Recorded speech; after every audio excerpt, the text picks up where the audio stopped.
Amém. Prefiro esse. Esqueci do YouTube. Abaixa ele só um pouquinho, que ele está bem alto. Eu vou prometer que eu vou tentar não gritar, mas se eu gritar já está preparado.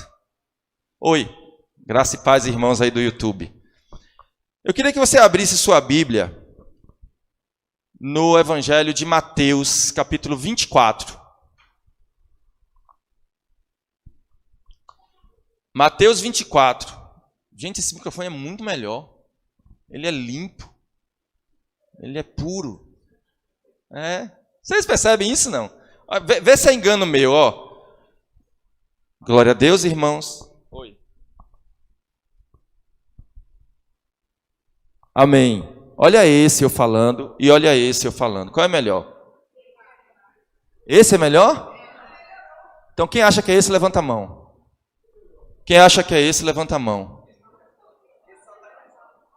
É isso? Não, esse aqui está mais abafado. Eu vou confiar na maioria. Amém. Mateus 24. Abaixa mais um pouquinho só. Não, ele tem mais agudo. Mateus 24. Está alto aí, não? Abaixa mais um pouquinho. Bom, Mateus 24 conta uma história muito interessante. Conta um momento em que Jesus estava caminhando com seus discípulos. E aí eles passaram na frente de um templo. Estão prestando atenção? Jesus caminhando com os discípulos. Passaram em frente ao templo que era uma réplica do templo de Salomão. Vocês lembram? Salomão construiu um templo. Deus não permitiu que Davi construísse, porque Davi sujou muito as mãos de sangue. Salomão construiu. Só que esse templo que Salomão construiu foi destruído. E aí o rei Herodes reconstruiu esse templo. Então, quando vocês veem Jesus andando no templo, falando no templo, não era o templo que Salomão construiu. Tem muita gente que confunde, não. Era o templo reconstruído pelo rei Herodes. Ok? Até aqui tudo bem? E aí, Jesus estava passando e os discípulos comentam com ele: olha o templo, Jesus, como ele é lindo. E era realmente uma construção suntuosa. E aí, quando eles estavam passando na frente do templo, Jesus fala assim: está vendo isso aí? Não vai ficar pedra sobre pedra. Aí os discípulos abrem o olhão e falam: como é que é? Porque aquilo para eles era um ícone. Aquilo para eles era a maior referência religiosa da época. O templo. E Jesus fala assim: está vendo isso aí? Não vai ficar pedra sobre pedra. E eu queria já começar a inserir algumas coisas na sua mente. Aquele templo, naquela época, simbolizava o poder e a força da religião. Aquele templo, naquela época, eu não sei se vocês sabem, mas Jesus não era sacerdote no templo. Não. Jesus não tinha direito de entrar no templo. O templo tinha os seus sacerdotes. Ok? E as pessoas que queriam oferecer sacrifícios a Deus tinham que ignorar o filho dele. Estão percebendo isso? Porque o templo pertencia aos religiosos e não àquele que pregava a verdade, que era Jesus. Até aqui tudo bem? Aí Jesus vira para aquele templo e diz: não ficará pedra sobre pedra. Eu queria falar para vocês, olhem para as religiões, incluindo a evangélica. E eu queria dizer para vocês: não restará pedra sobre pedra. Então, quando Jesus diz isso, a gente ainda vai ler o texto, aí os discípulos ficam curiosos. E falam assim: Senhor, porque o que é que Jesus estava falando? Ele estava falando do fim. Ele estava falando do Apocalipse. Ele estava falando do dia da volta dele, do retorno. Ele estava lá, iria morrer, iria ressuscitar e um dia iria voltar. Aí os discípulos ficam curiosos e falam: nos fala mais sobre esse fim. É Mateus 24. Ok? E em Mateus 24, e é o que eu quero ver com vocês, gente, vocês têm que vibrar com isso. Em Mateus 24, falam 10 coisas, repete comigo, 10 coisas.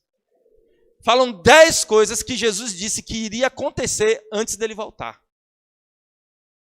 Pode ser que teólogos achem mais aí, tá? Mas eu, que sou um humilde leitor da Bíblia, achei 10. Lendo ontem, relendo, contei, recontei. E achei 10 coisas que Jesus disse que ele não voltaria antes que essas 10 coisas acontecessem. E eu queria enumerar elas com você lendo Mateus 24. Agora fique esperto, porque Jesus nasceu há 2000 e aproximadamente, óbvio que o nosso calendário tem uma distorção, 2019 anos atrás. E há 2000 e alguns anos atrás, porque ele já estava com 30 anos quando ele disse isso, ele avisou que ele voltaria. E que ele só voltaria quando essas 10 coisas acontecessem. E eu quero convidar você a descobrir se essas 10 coisas já aconteceram. Vixe, ai meu Deus. Será que essas 10... Porque, olha, a maioria delas não aconteceu naqueles primeiros séculos. A maioria delas está acontecendo agora. E eu quero que vocês me ajudem a identificar as 10 coisas que Jesus disse que aconteceria antes da volta dele. Vamos lá? Mateus 24, abra sua Bíblia, por favor. Diz assim, ele vai contar a história que eu contei e a gente continua. Jesus saiu do templo e, enquanto caminhava, seus discípulos aproximaram-se dele para lhe mostrar as construções do templo. Vocês estão vendo tudo isto? Perguntou ele. Eu lhes garanto que não ficará pedra sobre pedra, serão todas derrubadas. Essa é a primeira coisa que Jesus disse que aconteceria. Pergunta para mim, Samuel, já aconteceu? Pergunta para mim. Gente, vocês são inteligentes, vocês fazem cada pergunta complexa. Já aconteceu. Quem conhece um pouco de história vai saber que esse templo que Jesus caminhava por ele, no ano 70, o Império Romano invadiu Jerusalém, invadiu Israel, destruiu tudo e destruiu esse templo. Ou seja, Jesus, vamos fazer conta? Quem é bom de matemática? Hoje não é nem matemática, então vamos fazer a nossa aqui. Jesus estava entre 30 e 33 anos quando ele disse isso. A gente não vai saber a data exata. Vamos botar 30. 30 anos. Jesus, com 30 anos de idade, disse, não ficará aqui pedra sobre pedra. Você sabe o que é uma pessoa em Israel profetizar que um templo daquele seria destruído? É uma pessoa louca. Para eles, obviamente. Estou chamando Jesus de louco, viu? Calma aí. Para eles é uma pessoa louca. Como assim? Herodes era um rei implantado por Roma. Roma era um império. Israel era subjugado a Roma. Ninguém acreditava naquela época que Roma um dia cairia. Ninguém acreditava. Então, o que esse templo vai ser destruído? Isso é loucura. 30 anos, com 30 anos, Jesus disse isso. Se a invasão de Jerusalém foi no ano 70, quantos anos depois? 40. Jesus profetizou, 40 anos depois aconteceu. O general Tito, um general romano, invadiu Jerusalém, queimou tudo e destruiu todo o templo. Eu não sei se vocês sabem, quando você vai em Israel hoje, né, no lugar onde era o templo que Jesus andava, tem uma mesquita muçulmana. Sabiam disso, não? Não existe mais aquele templo, porque foi destruído. Sabe só o que sobrou do templo? Um muro, que é o chamado Muro das Lamentações.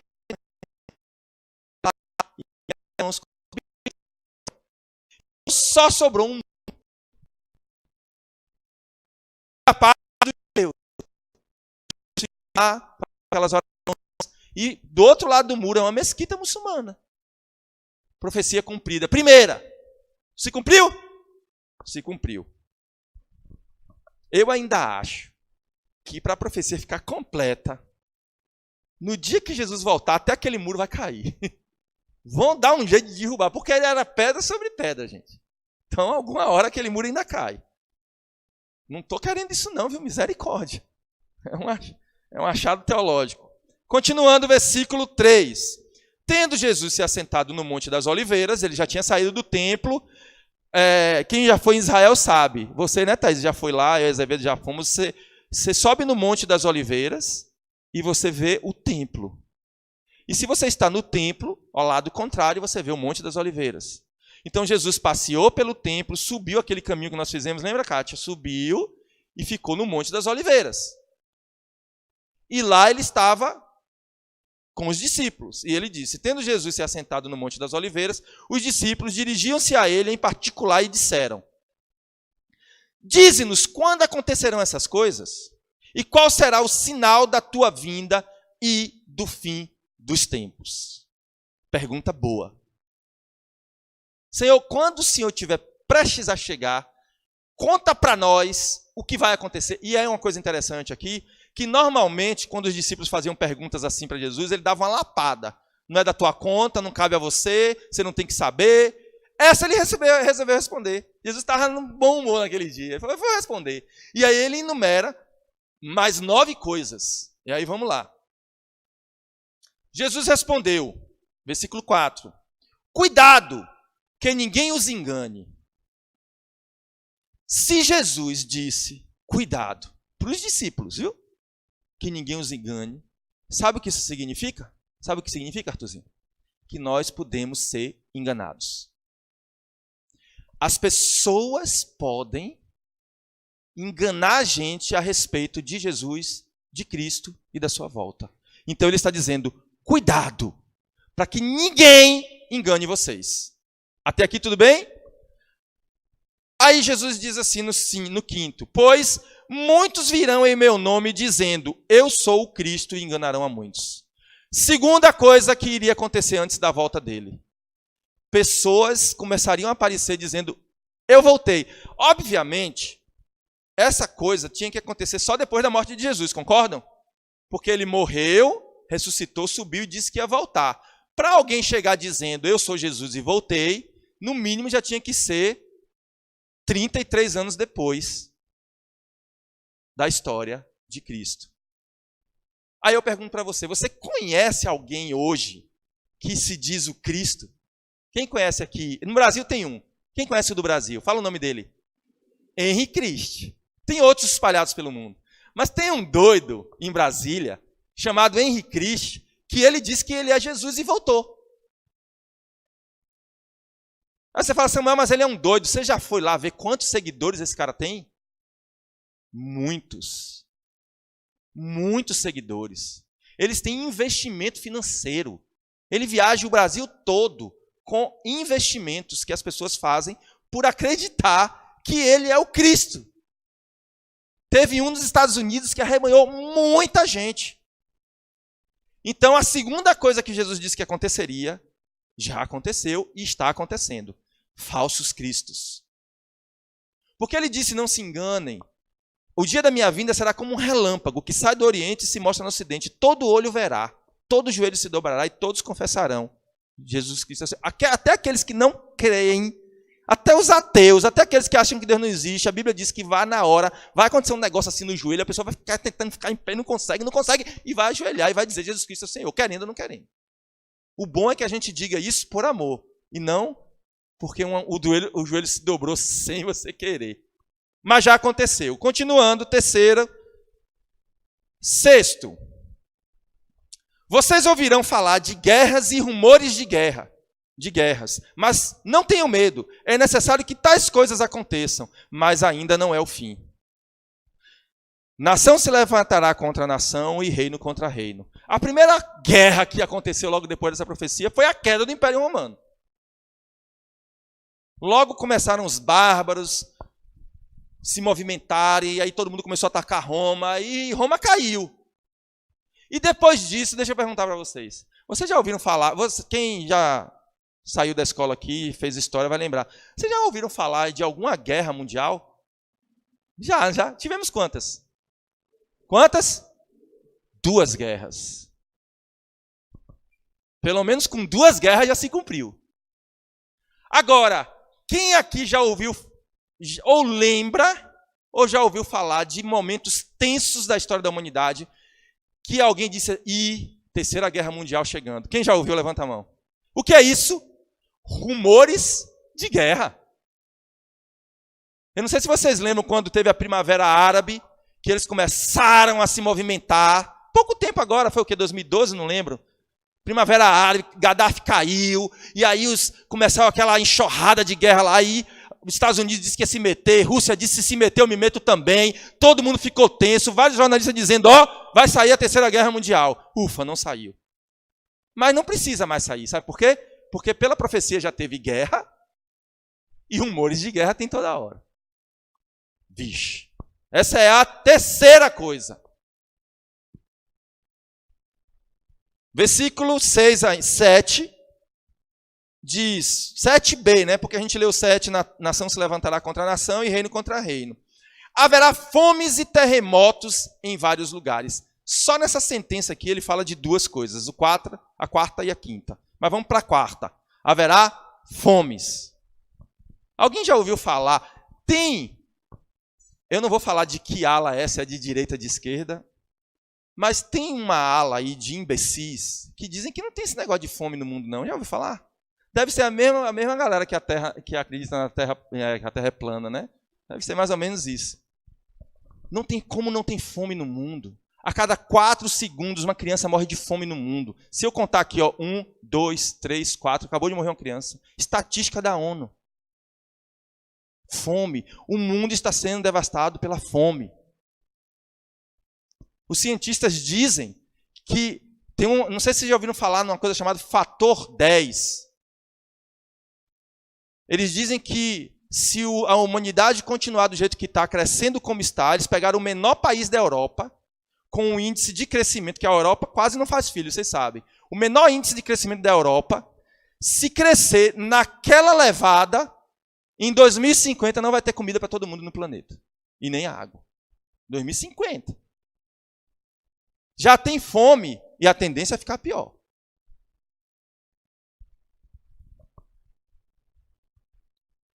Terremotos em vários lugares. Vocês lembram de uma época que a gente dizia, ainda bem que eu estou no Brasil, porque aqui não tem terremoto? Isso não existe mais. Até aqui já teve. Terra tremendo aí, em vários lugares interiores. Quinta coisa, terremoto. Se cumpriu ou não? Quem é que está falando aqui? Quem é? Ele está onde? No Monte das Oliveiras, ali, conversando com os discípulos, respondendo a uma pergunta. Qual foi? O que vai acontecer quando estivermos perto do fim?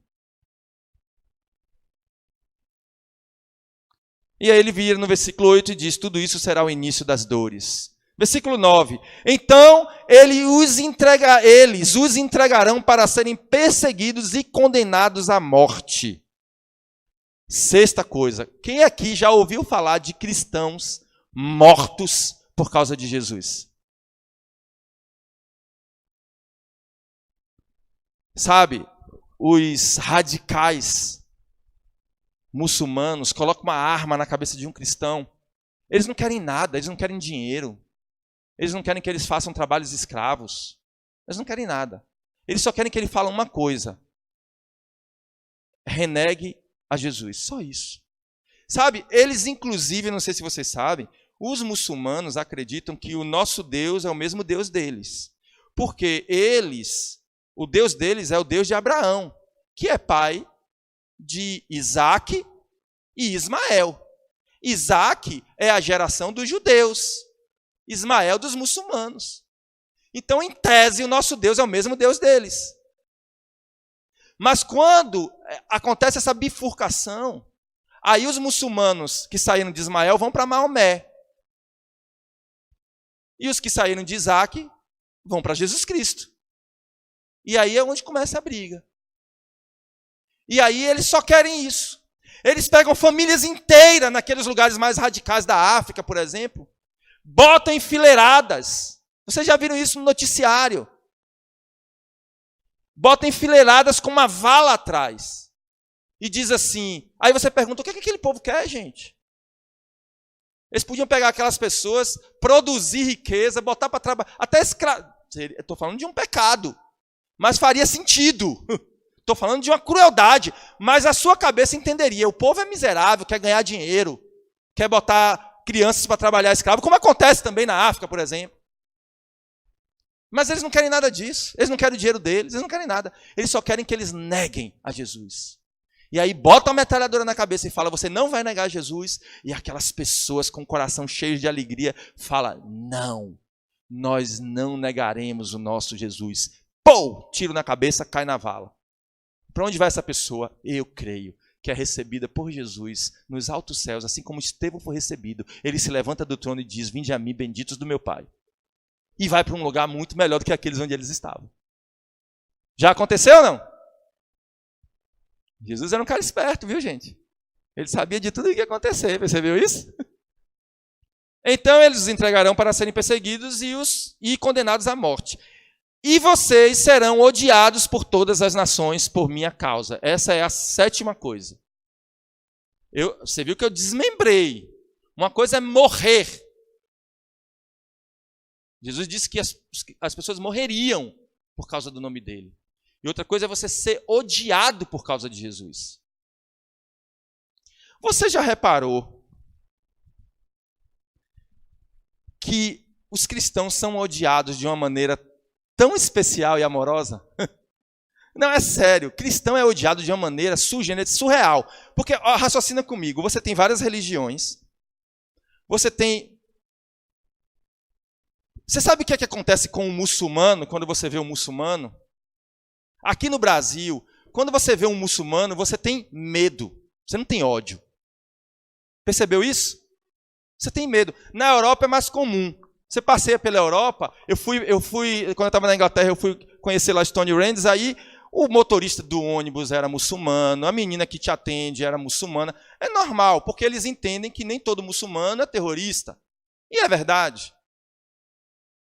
Só que os terroristas explodem coisas, matam pessoas, explodem prédios, e você não vê um discurso de ódio ao muçulmano. Você vê um discurso de medo. Ai, meu Deus, tem que ficar longe desse povo.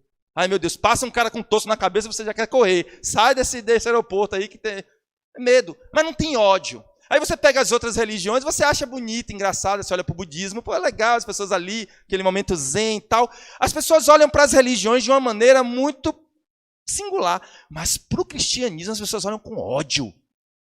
Esse povo crente. Esse povo ignorante. Eu lembro de um episódio quando acho que eu tinha 20 anos de idade. Eu lembro de um diálogo com meu amigo, eu não era nem casado ainda. Aí eu já estava na igreja, congregando, estava encantado, apaixonado. E eu não sei como acontece com vocês, mas nessa época, quando eu levava o visitante para a igreja, eu morria de vergonha na hora dos dízimos, gente. Porque dá um constrangimento assim, pô, tá falando de Jesus, não sei o que, vai pedir dinheiro. Eu não tinha o entendimento naquela época que aquele dinheiro não era por nada. Era para que o evangelho fosse levar. A gente vai viver de quê? Vai pagar o ar-condicionado? Como? Eu não tinha esse entendimento. E eu tinha vergonha. E aí eu queria levar o visitante depois da hora dos dízimos, só para ele ouvir a pregação. Mas aí ele perdia o louvor. Aí eu arrumei uma estratégia. Eu levava ele para o louvor, e ficava lá no louvor. Não, aprenda isso não, gente. Isso é coisa da época que a gente é imaturo. Eu levava ele para o louvor, aí quando começava os avisos, eu falava, vem aqui, aí eu levava ele lá para fora.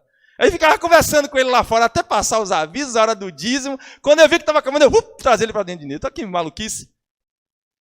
Aí, até que um dia, eu me despertei. Um amigo meu virou para mim e falou assim, olha, presta atenção, esse amigo meu, ele bebia muito, muita farra, muita orgia. E nessa época, 20 anos, eu já estava querendo casar, eu já namorava com Bia. Eu estava querendo casar. E eu trabalhava, ralava, e juntava dinheiro. Falava, eu vou casar em nome de Jesus. Demorou 7 anos, mas eu casei. Glória a Deus. E eu, todo o dinheirinho que eu juntava, eu trabalhava, eu dava aula de violão, eu dava banca de português, inclusive foi assim. Cadê Bruno? Bruno, faça favor, Bruno. Você tem que ficar aqui, Bruno. Você não já aprendeu isso? Eu dava aula de violão, eu corria, eu fazia um monte de coisa, e eu dava banca de português. Você vê como a gente se esquece das coisas, né? Porque hoje eu não sou tão bom de português assim, mas eu dava banca de português. E fundo musical romântico, por favor. Quando eu dava banca de português, foi quando eu conheci a minha amada. Ela não está aqui hoje. Ela era boa de português, mas ela se apaixonou por mim e inventou para a mãe dela que ela precisava de banca de português só para dar aula para ela. Isso não é lindo? E aí eu dava aula para a menina e falava, essa menina sabe tudo, orações coordenadas, sindéticas, assindéticas, ela sabia tudo. Qual é a dela? Ela só queria ficar perto de mim, gente. Oh, isso é lindo, gente. Obrigado, Bruno, obrigado. Aí eu queria juntar dinheiro para casar. E esse meu amigo, ele também trabalhava, e ele estourava o dinheiro todo dele com orgia, cachaça, cerveja, um monte de maluquice. Aí um dia a gente estava conversando, e aí surgiu o assunto de religião. Aí ele virou para mim com um ódio e disse assim: você sabe o que é que eu odeio em vocês, crentes? É que vocês são ignorantes e vocês dão dinheiro na igreja para pastor. Essa coisa, sabe com aquela raiva assim? Pela primeira vez aquilo me despertou. Eu falei, tem alguma coisa estranha aqui. Eu falei assim, eu acho esse cara um babaca, ele gasta dinheiro com cerveja à toa, com drogas, com orgia, e eu não tenho raiva dele por causa disso, eu só tenho pena. Aí eu virei para ele e falei assim, cara, você pega seu dinheiro, gasta com cerveja, gasta com álcool, gasta com droga, gasta com orgia, e eu não tenho raiva de você, só tenho pena. Por que você tem raiva de mim? Você não pode só ter pena de mim, não? Tenha pena de mim, sou um babaca do dinheiro. Mas por que você tem que ter raiva? Isso é inexplicável. Isso é inexplicável. Sabe, se você fundar eu sempre digo isso, se você fundar uma religião hoje, inventa qualquer coisa, é as pessoas que descobriram que plantas falam. Monta um lugar e vai um monte de maluco lá dizer, plantas falam, ó senhora planta, fala conosco. Ninguém vai ter ódio disso, você vai ter ódio, você vai rir. Mas quando o povo vê crente dentro de um lugar louvando, tem raiva. Ali aquele povo ignorante. Isso é profecia. Isso são os poderes das trevas se levantando contra aquilo que Deus quer fazer para salvar a mim e a você. Aí, você sabe que meu amigo parou e falou assim, não sei porque eu tenho raiva. Aí eu falei assim, nunca mais eu vou ter vergonha de dar dinheiro na igreja para que o reino de Deus seja levado. Nunca mais, porque as pessoas gastam como quer e ninguém se mete na vida delas. Agora, eu lembro que ele falou assim, mas esse é o meu prazer. Quer dizer que o meu prazer tem que ser o seu, cara? Eu não tenho prazer em droga, eu não tenho prazer em cerveja, eu tenho prazer em estar lá na igreja com meus irmãos. Então, você pode gastar o seu dinheiro no seu prazer, eu não posso gastar no meu. O meu prazer é ver vidas sendo transformadas. Eu não posso gastar dinheiro para ver isso acontecer. Não tenha vergonha disso não, irmãos. Isso é o diabo que faz com que as pessoas queiram te envergonhar. Depois disso, nunca mais, é a hora do dízimo mesmo, eu vou lá e vou dar. Era assim que eu fazia. Glória a Deus, aleluia. Versículo 10. Nós estamos em que cumprimento? 7º. Somos odiados por todas as nações. Versículo 10. Naquele tempo, muitos ficarão escandalizados, trairão e odiarão uns aos outros. Agora não está falando mais de ódio aos cristãos. Está falando de ódio de uns aos outros. Você vê isso acontecendo hoje, não? Deixa começar as eleições, entra no Facebook. WhatsApp da família. Eu já vi gente não ir mais no churrasco da família por causa da discussão. Não, agora que Lula foi solto, então prepara. Misericórdia. É capaz de Lula ser solto e alguém ser preso porque matou um membro da família. Porque é um ódio uns aos outros. As pessoas estão, viscerais. Então, assim, não é só política, não. Qualquer coisa que alguém fale que vá contra o que você acredita, você é subido de um ódio, de uma raiva. Então, assim, só porque alguém pensa diferente de você, você já acha que é ignorante. E aí você quer escrever textos ofensivos. Você não consegue parar e dizer assim, me fale aí a sua ideia. Eu queria ouvir você também. Não consegue. O que está acontecendo com o mundo? Por que o mundo está se odiando tanto? Profecia. Jesus disse que seria assim. Versículo 11. E numerosos falsos profetas surgirão e enganarão a muitos. 9º acontecimento. Falsos profetas. Será que isso já aconteceu? Você já ouviu falar de igrejas cujos profetas e pastores enganam as ovelhas, dizendo para elas que se elas entregarem tudo, entregarem dinheiro, e eles são verdadeiras fábricas de arrecadar dinheiro. Eu não vou citar nome de igreja, vocês me conhecem, eu sou ético, eu prefiro falar de uma forma universal, assim, sabe? De uma forma mundial, entendeu? Que aí você compreende melhor, tá bom? Mas eu não falo. Mas você já percebeu como tem pessoas que resolveram enganar as outras e arrancar e enriquecer a custa de ignorantes? Pessoas que estão pregando um evangelho mentiroso, Porque não, a Bíblia não fala que crente tem que tomar banho de sal grosso. Não, não diz. Não, a Bíblia não fala que tem que ser vendida rosa ungida, nem espada de não sei das quantas. Tinha alguém no Enem vendendo caneta ungida, pelo amor de Deus. Caneta azul. Ungida. Pelo amor de Deus. Mandingas evangélicas.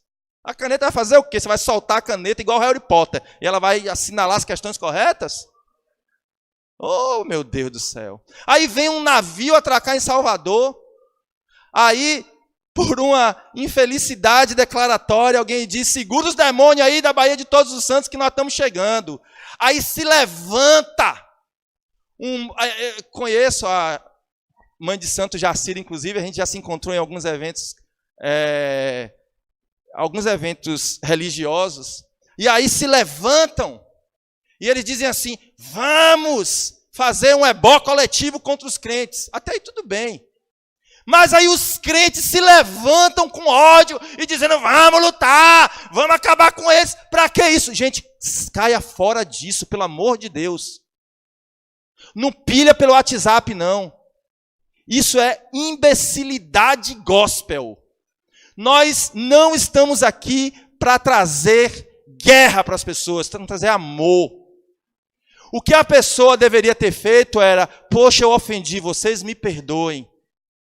Me perdoem, eu não queria ofender você. Tinha que ter sido feita uma carta. Eu sei que um monte de pastor vai me bater, pode me bater. Mas deveria ter sido feita uma carta de declaração e falar, nossa intenção não era machucar vocês. A nossa intenção é trazer amor para vocês. Aí os crentes se levantam e falam, nós vamos brigar, nós vamos pegar esses ebó. Para com isso. Eu queria, sabe o quê? Juntar um monte de irmão e no dia do ebó coletivo ir lá e dar um abraço e pedir desculpa. Não, a gente não queria chamar vocês de diabo, não. A gente sabe que vocês são seres humanos, a gente quer amar vocês. Foi isso ou não foi isso que Jesus ensinou? Mas até nos meios gospels, as pessoas estão se odiando. Se você sapateia, você odeia quem não sapateia. E se você não sapateia, você ofende quem sapateia. Pelo amor de Deus, para com isso. O que foi que Jesus Cristo ensinou para a gente? Então já está tendo falsos profetas, não está? Versículo 12. Já estou enganando a muitos. Versículo 12. Devido ao aumento da maldade, o amor de muitos esfriará. Termino aqui esse versículo.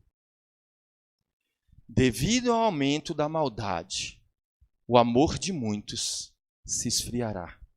Você tem percebido isso no mundo? Você tem percebido as pessoas sem amor? Sem consideração ao outro? Vocês têm percebido as pessoas desacreditadas no ser humano? As pessoas veem tanta maldade uns com os outros que elas não acreditam mais que é possível alguém amar alguém e fazer algo por amor. Eu lembro de uma história que eu já contei aqui. Eu fui no aniversário de uma pessoa que é membro da igreja, daqui da CCR. E aí nós estávamos no aniversário, e essa irmã me pediu para eu dar uma palavra, né, em algum momento do aniversário, sobre família. Aí eu fui lá, falei sobre família, e estavam todos os familiares dela, e tudo mais. Aí quando terminou a reunião, uma pessoa da família dela, que não era membro da igreja, me procurou. E falou assim, pastor, eu gostei muito das suas palavras sobre família, e eu estou em crise com meu marido. Estou em crise com meu marido. Eu falei assim, é mesmo? Aí era uma mulher falando comigo, você já sabe a minha regra, eu não converso com mulher sozinha sem a minha esposa, né? Então aconselhamento com mulher só com a minha esposa do lado, não adianta marcar que não vai acontecer. E aí na hora que ela começou a falar que meu marido isso, meu marido aquilo, eu chamei logo o Bia e falei, vem cá. E aí nós nos sentamos, e aí ela começou a dizer, meu marido isso, meu marido aquilo, meu casamento e tal. Ela falou assim, eu preciso muito de ajuda, não sei o que fazer. Ela falou assim, você poderia me atender um dia para a gente ter uma conversa mais longa? Eu falei, claro, com certeza. Aí dei o endereço a ela, falei como é que ela deu meu WhatsApp, deu de Bia, o meu, como é que a gente pode se encontrar. Aí quando terminou, ela falou assim, quanto é? Eu falei, hã? Ela falou, quanto é a consulta? Eu falei, naquela hora eu me senti um médico. Eu falei assim, ó, ela tá me confundindo com um psiquiatra, sei lá o quê. Eu falei, consulta? E que consulta? Aí ela falou assim, o senhor não cobra para fazer a consulta, para dar conselho? Eu falei, não. Aí eu perdi minha inocência naquele dia, gente. Eu falei, alguém cobra? Ah, claro, pastor. Tem uma pastora lá na minha rua que, para orar pelo meu casamento, ela cobra R$50. Sério, é sério. Isso é sério. Eu ouvi isso. Eu abri o olho. Ela falou assim, aconselhamento é mais caro, 150. Eu falei, filha, vai para um psicólogo. 150 aconselhamento. O conselho de psicologia deveria ir atrás desse povo. Aí, como se não bastasse, ela disse assim, e tem um pastor lá, que eu não gosto de procurar ele não na minha rua, que ele é mais caro. Ele cobrou R$450 para um irmão que comprou um caminhão baú para orar por ele, para não ser roubado. Quase que eu digo assim, vou te apresentar o irmão Azevedo, que é dono da empresa de seguros, faz um seguro que é melhor para você. Dá para fazer um baratinho, não é não, Azevedo? Pelo amor de Deus. As pessoas olham para você e elas não acreditam mais que você pode fazer algo por amor se não for por interesse. Eu falei, não, eu não cobro. Eu faço isso porque eu tenho um chamado que arde dentro de mim. Porque um dia Deus pegou eu e minha esposa e falou assim, eu quero ver vocês cuidando de casais. Eu quero ver vocês restaurando famílias. É só por isso. Eu falei, não, minha filha, sinto muito, eu não cobro. Mas você vai atender a gente sem? Sim. Eu falei, eu trabalho.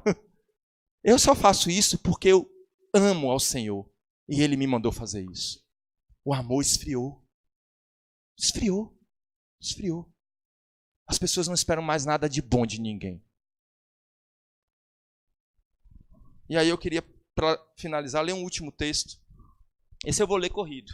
Quero que você preste atenção, porque eu quero fechar essa história com esse texto. Diz assim, Lucas 18, capítulo 18, versículo 1. Lucas, capítulo 18, versículo 1.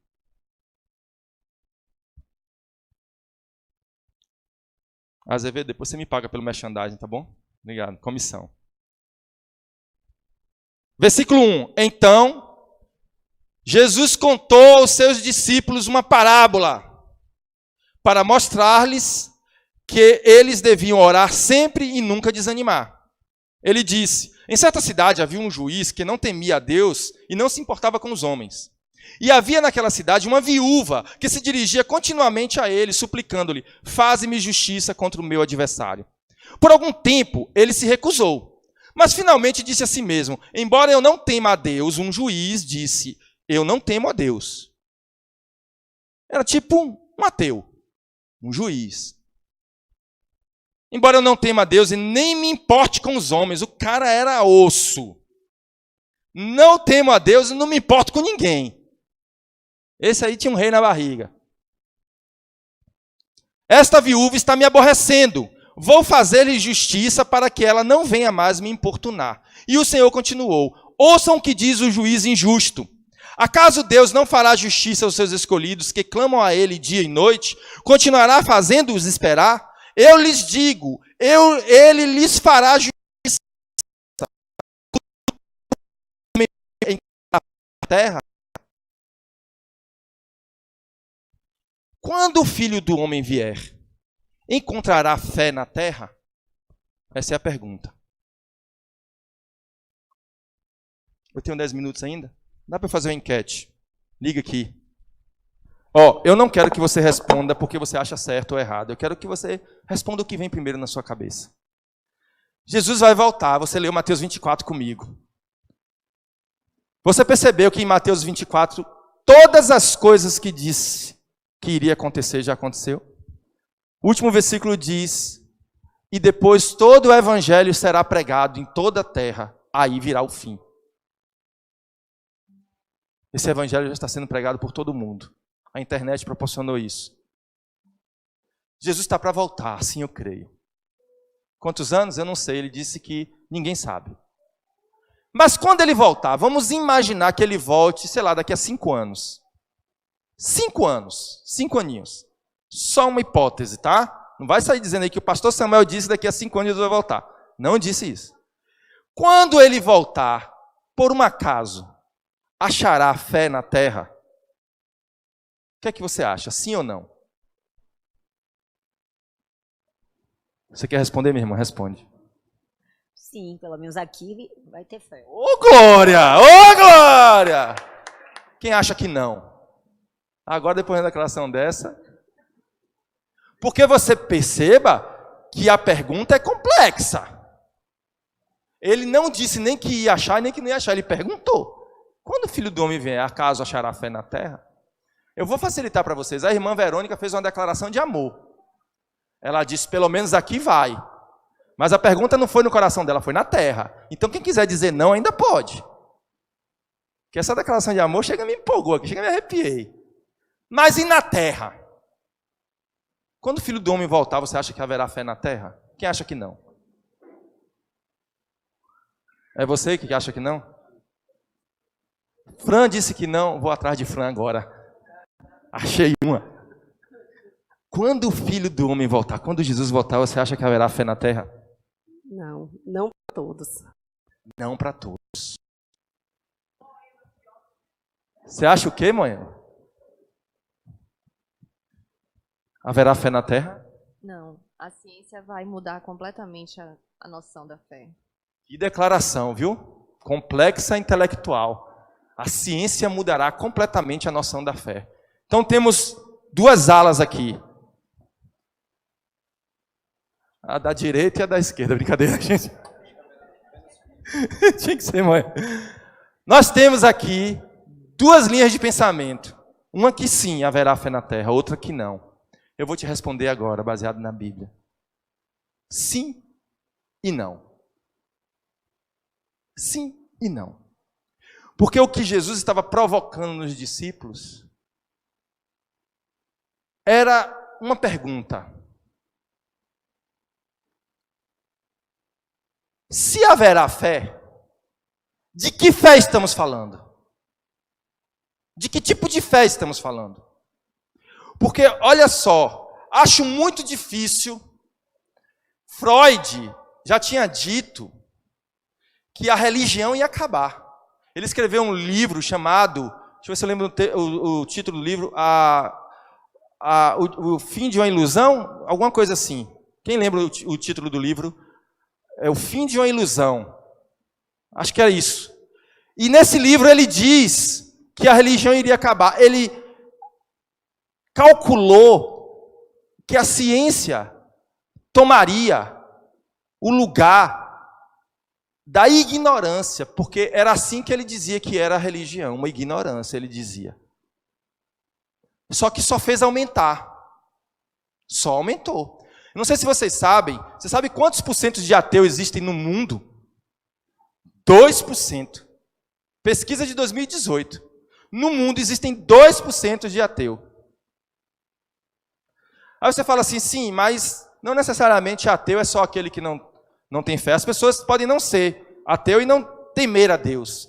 Pronto, fizeram essa pesquisa também. 11% do mundo não é ateu, mas se diz, não tenho nada a ver com religião. Acredito em Deus, mas não quero religião nenhuma. 11%. Se você somar, não, 11,9%, 12%. Se você somar 12 mais 2, dá 14%. Ficou o quê? 86% da população mundial crê em alguma coisa. Mas a pergunta é, crê em quê? Crê em quê? De que fé estamos falando? Porque talvez, Moema, se for desta fé, pode ser sim, que em alguma hora a ciência consiga erradicar ela. Mas, por isso é sim e não. Mas se estivermos falando da fé em Cristo, da fé em Deus, de uma fé que é um fenômeno que acontece dentro do coração do homem, e que você não sabe explicar e que a ciência não explica. Eu estou olhando para o relógio, fiquem tranquilos, mas eu queria muito falar essa música. Ó, os jovens estão todos fazendo Enem hoje aqui, então só tem gente velha aqui. Quem lembra aqui de uma banda chamada Paralamas do Sucesso? Levanta a mão. Gente, todo mundo conhece. Tem uma música de Herbert Viana muito interessante, que ele diz assim, ó. É uma crítica social, e ele diz assim: todo dia,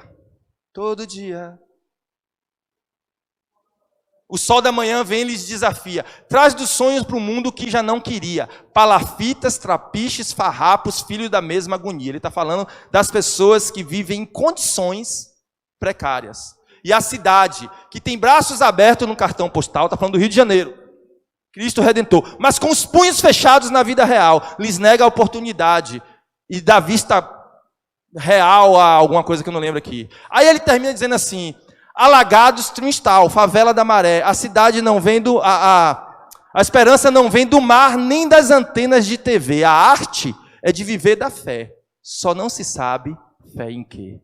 Quem lembra dessa música? Pura realidade. Eu vou lhe dizer, você lembra, né? A arte é de viver da fé. Aí ele vai fazer uma crítica social, ele vai comparar a favela da Jamaica, que é a Tristal, com a dos alagados daqui de Salvador e favela da Maré. Ele vai dizer assim: esse povo precisa de fé para viver. E eu vou dizer uma coisa: a arte é de viver da fé. Já não se sabe fé em quê. Deixa eu dizer uma coisa para você: sempre que houver gente angustiada, vai ter fé. Só não se sabe fé em quê. Sempre que houver alguém passando uma situação financeira, vai ter fé. Só não se sabe fé em quê. Sempre que houver pessoas em situações de desespero, vai ter fé. Só não se sabe fé em quê. Mas as pessoas que encontraram a Cristo, porque Cristo os chamou, aprenderam que a arte é de viver da fé, mas a gente sabe fé em quem. Amém? Vamos ficar de pé?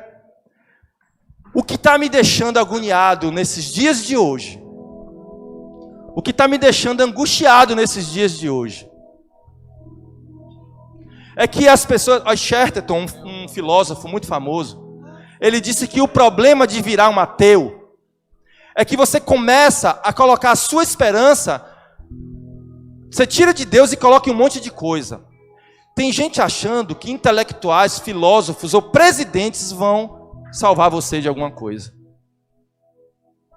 Tem gente que acha que Bolsonaro vai salvar esse país. Tem gente que acha que não, agora Lula foi solto, ele que vai salvar esse país. Ninguém vai salvar esse país. A humanidade não tem cura. A humanidade não tem jeito. A gente pode tentar melhorar ela, mas ela não tem jeito. Sabe por quê? Porque o Senhor prometeu para mim e para você novos céus e nova terra. Aqui é lugar de angústia e agonia. Aqui é lugar onde não vai acontecer um super-herói que vai tirar a gente. Aliás, cuidado, porque o dia que aparecer um super-herói que consiga unificar esquerda e direita, que consiga tirar a ignorância da cabeça dos crentes e fazer um mundo mais estável, e estável, é o anticristo. A Bíblia fala que esse será o anticristo. Mas o Senhor preparou para aqueles que o amam novos céus e nova terra. E é nisso que nós cremos. E eu vou dizer uma coisa para você. A Bíblia também diz que Ele ocultou dos sábios, dos Freuds, dos intelectuais, daqueles que têm as suas afirmações já pré-estabelecidas. Ele ocultou para entregar a fé àqueles cujos corações serão fincados, serão flechados. Quando você receber uma flechada no seu coração, quando você receber uma atração no seu coração, que vai fazer você ficar ilógico, que vai fazer você vir para um lugar desse, e você fica se perguntando: por que eu estou aqui? Por que eu estou aqui? Outro dia eu odiava crente, como Arthur falou. Primeira vez que eu entrei numa igreja evangélica, eu nunca me vi. Por quê? Porque, não tem explicação. Alguma coisa fincou seu coração. E você passou a viver uma arte. A arte de viver da fé. E você sabe fé em quem? Coloca o título dessa pregação assim, ficou legal. A arte de viver da fé. E a gente sabe fé em quem? Nós cremos no nosso Cristo, no nosso Senhor, que virá e voltará como montado num cavalo branco nas nuvens. Ele é o nosso herói. E Ele vai trazer equidade e justiça. Com Ele, crianças não morrem mais de fome. Com Ele, maridos e esposas não são mais traídos. Com Ele, nós não passamos mais fome, não passamos mais dificuldade financeira. Com eles não há mais doença. Com Ele, há um reino de justiça para sempre. Você quer esse Jesus? Você acredita nesse Jesus? Então fecha seus olhos agora e diz: eu quero esse reino. Eu quero esse reino. Fecha seus olhos. Tentar me encobrir e parecer que eu vou afundar. Eu queria me lembrarei. dar uma oportunidade agora. Me lembrar. Aqueles que não tinham entendido que o evangelho era isso. Se a escuridão tentar me abraçar, Aqueles que não tinham entendido e a esperança que seguir a Jesus se eu parecer não é seguir uma ideologia, me lembrarei. é seguir uma verdade, é seguir uma solução para as nossas vidas.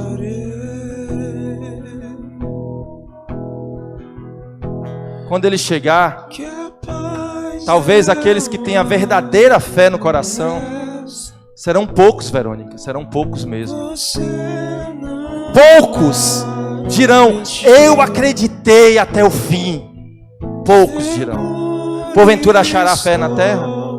aqui, me lembrarei. Mas eu queria dar uma oportunidade a você que não conhecia esse evangelho, não conhecia essa verdade, e que agora que conhece, quer declarar publicamente para Jesus e dizer: Senhor, quando o Senhor chegar, eu quero que tenha fé no meu coração.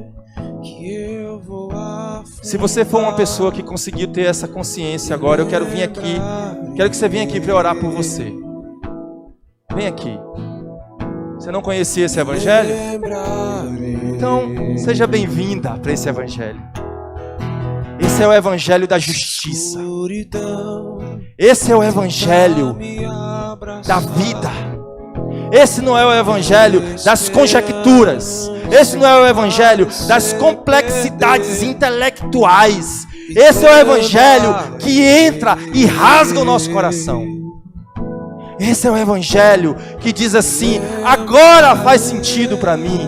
Agora os meus olhos conseguem enxergar. Então, se mais alguém que está aqui, que compreendeu esse evangelho e tomou a decisão de que quando Jesus voltar, quer ser encontrado como alguém que tem fé no coração, e não uma fé que a gente não sabe fé em quê, mas a fé que a gente sabe fé em quem. Pode vir ainda. Eu quero orar por você. E eu quero apresentar você a Jesus. E dizer assim: Jesus, tem pessoas aqui que querem te seguir por toda a vida, por toda a eternidade. É isso que vocês estão dizendo? É isso que vocês estão declarando? Amém. Então feche os olhos.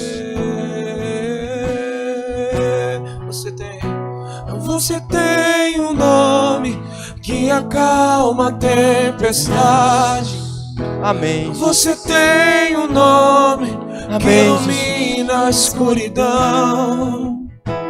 Você tem um nome que lança fora o medo. O seu nome é Jesus.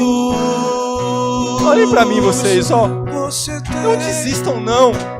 você tem um nome. Eu sei, no meio do caminho, Fran, acontece um monte de porcaria que confunde a mente da gente, sabe?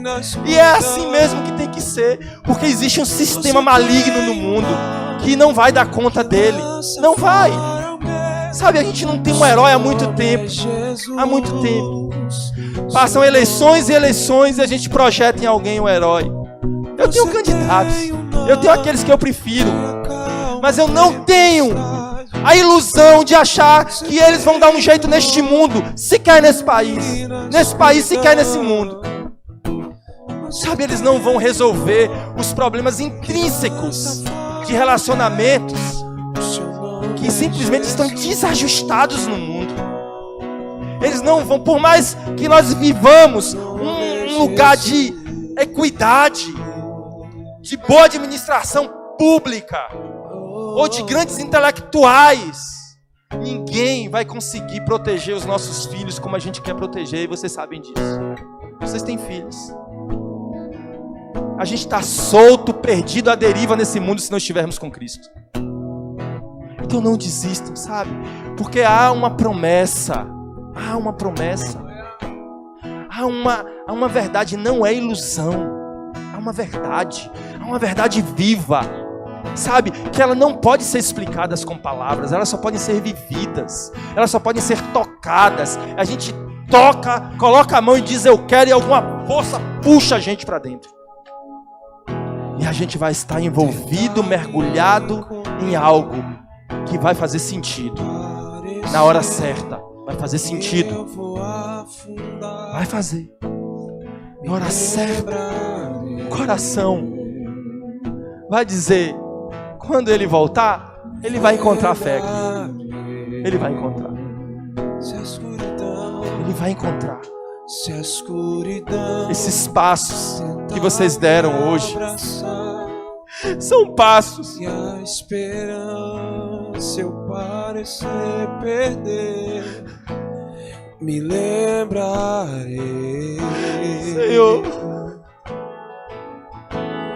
me lembrarei. eu quero te pedir, Pai, que o Senhor se revele aos teus filhos. Que a paz é uma promessa. Se revela, Senhor, não os deixa confusos. Você não vai. Não os deixa perdidos e perdidas, Senhor. Mostra, Pai, essa verdade. Estou aqui, Mostra, Jesus. me lembrarei, Jesus. Me lembrarei que a paz é uma promessa e você não vai mentir. Seguro estou aqui, me lembrarei, Jesus, me lembrarei.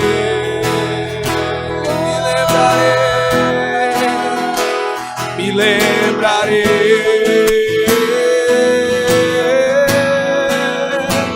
me lembrarei.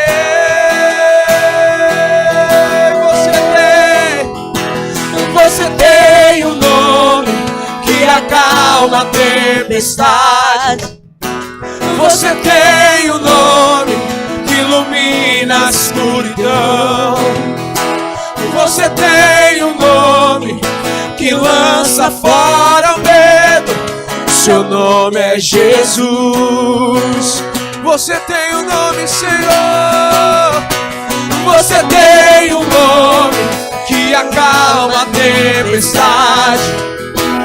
Você tem um nome que ilumina a escuridão. Você tem um nome que lança fora o medo. Seu nome é Jesus. Você tem um nome. Você tem um nome que acalma a tempestade. Você tem um nome que ilumina a escuridão. Você tem um nome que lança fora o medo. O seu nome é Jesus. E a paz, a paz, a paz.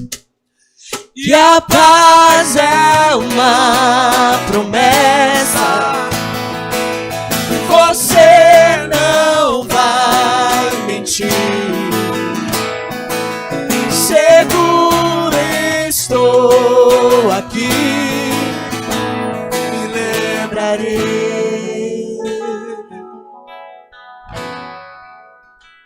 me lembrarei. Que a paz, que a paz é uma promessa, e você não vai mentir. Seguro estou aqui, me lembrarei.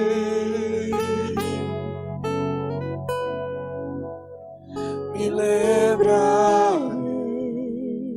Que a paz, Jesus, Senhor Jesus. paz é uma promessa. A Bíblia fala que quando essas pessoas dão passos dizendo eu quero esse Jesus, o céu fica em festa. Os anjos agora no céu estão em festa, Senhor. Os anjos estão dizendo, pessoas tomaram decisões de conhecer mais desse Cristo, de conhecer mais desse Jesus. Então vamos festejar. Eu queria dizer para vocês, vocês vão conhecer mais desse Jesus. Vocês vão conhecer tanto mais, que a vida de vocês vai virar um redemoinho, mas um redemoinho bom, que aquelas perguntas que nunca tiveram respostas, vocês vão achar. E cada lágrima derramada hoje aqui nesse lugar, essas lágrimas que vocês estão derramando, elas estão sendo captadas por Deus, e elas não são em vão, elas são preciosas para Deus, muito preciosas. Nenhuma delas cairá por terra. Ele vai colecionar essas lágrimas, e um dia vocês vão se encontrar com Ele. Ele vai pegar essas lágrimas e vai lembrar desse dia. Ele vai falar assim, olha, eu guardei. Lembra daquelas lágrimas que vocês derramaram aquele dia? Eu guardei porque foi um dia muito especial para mim. É isso que Ele vai dizer. Que o Senhor abençoe a vida de todos vocês, e que quando Jesus voltar encontre fé em nós. E dá um abraço no seu irmão antes de ir embora. Lembrarei.